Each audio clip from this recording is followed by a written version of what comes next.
আমাদের দেশের আদালত এমন কোনো আদেশ দিবেন না যে আদেশটা কার্যকর হবেন না। সুতরাং আপনি খেয়াল করে দেখুন, তারা এমন আদেশ চেয়েছেন যেগুলো হয়তো বহু আন্তর্জাতিক সংস্থা, আন্তর্জাতিক ব্যক্তিকেও ইনভলভ করে। আমি বলেছি সেটা সম্ভব নয়। আদালত সেক্ষেত্রে দুটি বিষয় বিবেচনায় নিয়ে রুল ইস্যু করেছেন।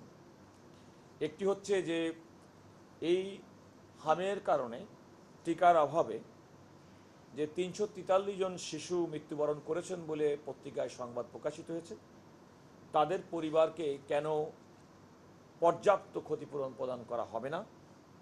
উনি একটা নির্দিষ্ট অঙ্কের কথা লিখেছিলেন, কিন্তু পরবর্তীতে আদালত বলেছেন যে কেন পর্যাপ্ত ক্ষতিপূরণ দেওয়া হবে না। যদি প্রমাণিত হয় কারো কোনো নেগলিজেন্স, কারো অবহেলা কিংবা কোনো অকার্যকর পদক্ষেপ গ্রহণের কারণে এই পরিস্থিতির সৃষ্টি হয়েছে, এটি একটি।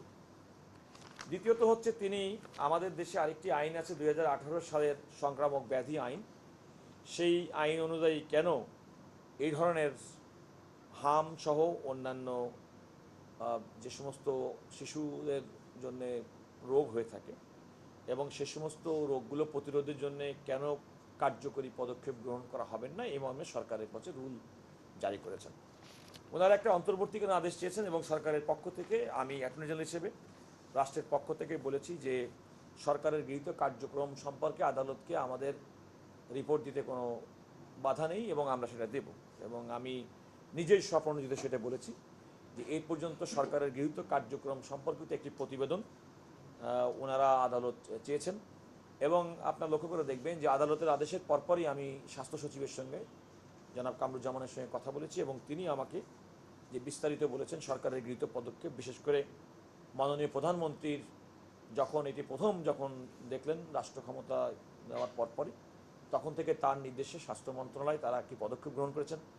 তারা ইউনিসেফ, ওয়ার্ল্ড হেলথ অর্গানাইজেশন, দেশীয় বিশেষজ্ঞ, তাদের সঙ্গে নিয়মিত যোগাযোগ রাখছেন, তাদের পরামর্শ শুনছেন এবং ডাইরেক্ট প্রক্রিউটমেন্ট পদ্ধতিতে, অর্থাৎ প্রচলিত ধারা যে দরপত্রের বাইরে গিয়ে সরাসরি 600 কোটি টাকার ভ্যাকসিন সংগ্রহ করেছেন, যেটি ব্যবহার শুরু হয়েছে এবং তার ফলাফলও আমরা সরকারের পক্ষ থেকে, রাষ্ট্রের পক্ষ থেকে পাওয়া শুরু হয়েছে।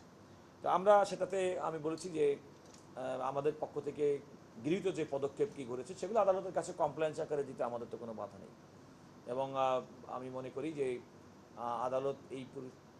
আদালত যে রুলগুলো ইস্যু করেছেন সেগুলো আমরা সময়ে জবাব দিব।